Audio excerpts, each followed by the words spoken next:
Welcome, welcome, welcome. I am Pastor Todd Summer. I'm pastor of Faith and Victory Church in Auburn, Washington, and I'm reading the Bible every single day in 2022. Thank you so much for joining me. Let's get into it. Today we have a little bit of Mark, a little bit of 2 Samuel, and a little bit of Daniel. The parable of the sower. Again, Jesus began to teach by the lake. The crowd gathered around him was so large that he got into a boat and sat in it out on the lake.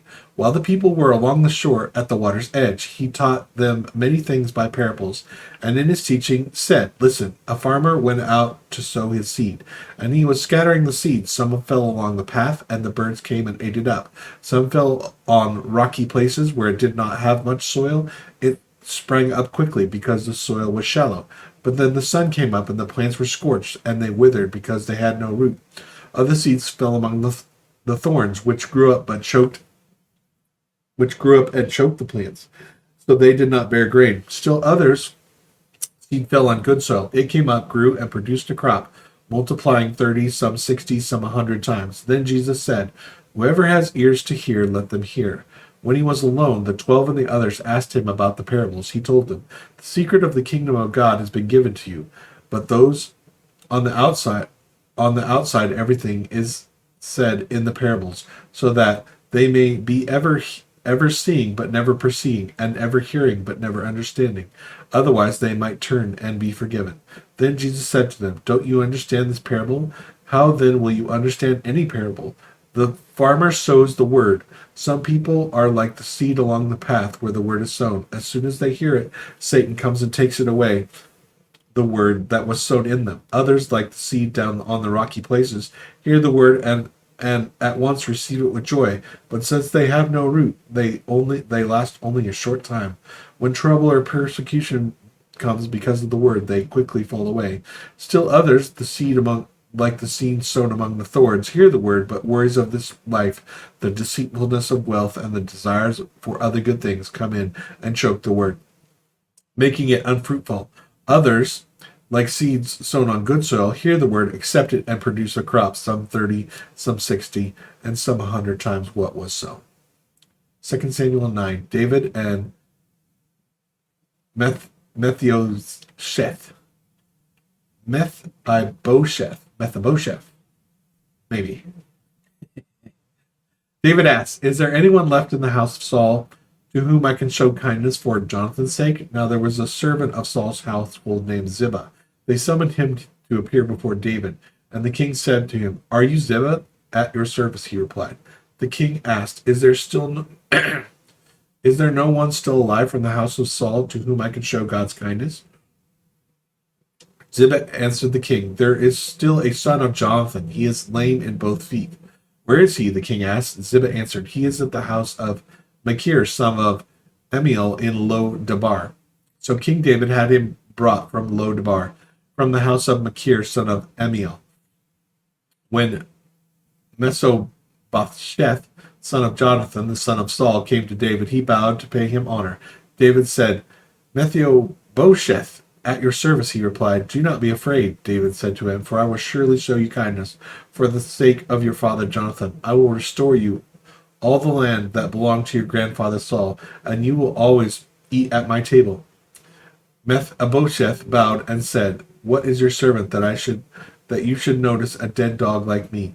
Then the king summoned Ziba, Saul's steward, and said to him, I have given your master's grandson everything that has belonged to Saul and his family. You and your sons and your servants are to farm the land for him and bring in the crops so that your master's grandson may be provided for. And Mephibosheth, grandson of your master, will always eat at my table. Now Ziba had 15 sons and 20 servants. Then Ziba said to the king, Your servant will do whatever the Lord king commands his servant to do. So Mephibosheth ate at David's table like one of the king's sons. Mephibosheth had a son named Micah, and all the members of Ziba's household were servants of Mephibosheth. And Mephibosheth lived in Jerusalem because he always ate at the king's table. He was lame in both feet. 2 Samuel 10. David defeats the Ammonites. In the course of time, the king of the Ammonites died, and his son Hanun succeeded him as king. David thought, I will show kindness to Hanun, the son of Nashon, just as his father showed kindness to me. So David sent a delegation to express his sympathy to Hanun concerning his father. When David's men came to the land of the Ammonites, the Ammonite commander said to Hanun their lord, "Do you think David is honoring your father by sending envoys to you to express empathy? Hasn't David sent them to you only to explore the city and spy out and overthrow it?" So Hanun seized David's envoys and shaved off each man's beard, cut off their garments at the buttocks, and sent them away. When David was told about this, he sent messengers to meet the men, for they were greatly humiliated. The king said, "Stay at Jericho till your beards have grown, then come back." When the Ammonites realized that they had become obnoxious to David, they hired 20,000 Armenian foot soldiers from Beth Rehob and Zobah, as well as the king of Makkah with 1,000 men, and also 12,000 men from Tob. On hearing this, David sent Joab out with the entire fighting army of men. The Ammonites came out and drew up in battle formation at the entrance of their city gate, while the Armenians of Zoab and Rohab and the men of Tob and Makkah were by themselves in the open country. Joab saw that their battle lines were in front of him and behind him, so he selected some of his best troops in Israel and deployed them against the Armenians. He put the rest of the men under the command of Abashi, his brother, and deployed them against the Ammonites. Joab said, "If the Armenians are too strong for me, then you are to come to my rescue. But if the Ammonites are too strong for you, then I will come rescue you. Be strong, and let us fight bravely for our people and the cities of our God. The Lord will do what is good in his sight." Then Joab and his troops with him advanced to fight the Armenians. They fled before him. When the Ammonites realized the Armenians were fleeing, they fled before Abashi and went inside the city. So Joab returned from fighting the Ammonites and came to Jerusalem. After the Armenians saw that they had been routed by Israel, they regrouped. Hadadezer had Armenians brought from beyond the Euphrates River. They went to Helam, with Shobak, the commander of the Hadazer's army, leading them. When David was told of this, he gathered all Israel, crossed the Jordan, and went to Helam. The Armenians formed their battle lines to meet David and fought against him, but they fled before Israel, and David killed 700 of their charioteers and 40,000 of their foot soldiers. He also struck down Shobak, the commander of their army, and he died there. When all the kings who were vassals of Hadadezer saw that they had been routed by Israel, they made peace with the Israelites and became subject to them. So the Armenians were afraid to help the Ammonites anymore. Daniel 5, the writing on the wall. King Belshazzar gave the great banquet for 1,000 of his nobles and drank wine with them. While Belshazzar was drinking his wine, he gave orders to bring the gold and silver goblets that Nebuchadnezzar his father had taken from the temple in Jerusalem, so that the king and his nobles, his wives, and his concubines might drink from them. So they brought in the gold goblets that had been taken from the temple of God in Jerusalem, and the king and his nobles, his wives, and his concubines drank from them. As they drank the wine, they praised the gods of gold and silver, of bronze, iron, wood, and stone. Suddenly the fingers of a human hand appeared and wrote on the plaster of the wall near the lampstand in the royal palace. The king watched the hand as it wrote. His face turned pale, and he was so frightened that his legs became weak and his knees were knocking. The king summoned the enchanters, astrologers, and diviners. Then he said to these wise men of Babylon, "Whoever reads this writing and tells me what it means will be clothed in purple and have a gold chain placed around their neck, and he will be made the third highest ruler in the kingdom." Then all the king's wise men came in, but they could not read the writing or tell the king what it meant. So Belshazzar became even more terrified, and his face grew more pale. His nobles were baffled. The queen, hearing the voices of the kings and nobles, came to the banquet hall. "May the king live forever," she said. "Don't be alarmed. Don't look so pale. There is a man in your kingdom who has the spirit of the holy gods in him.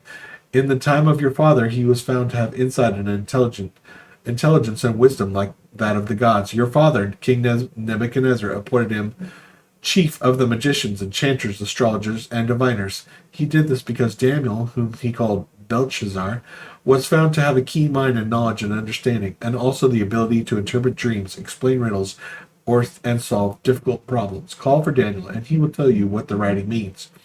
So Daniel was brought before the king, and the king said to him, "Are you Daniel, one of the exiles my father, the king, brought from Judah? I have heard that the spirit of the gods is in you, and that you might have insight, intelligence, and outstanding wisdom.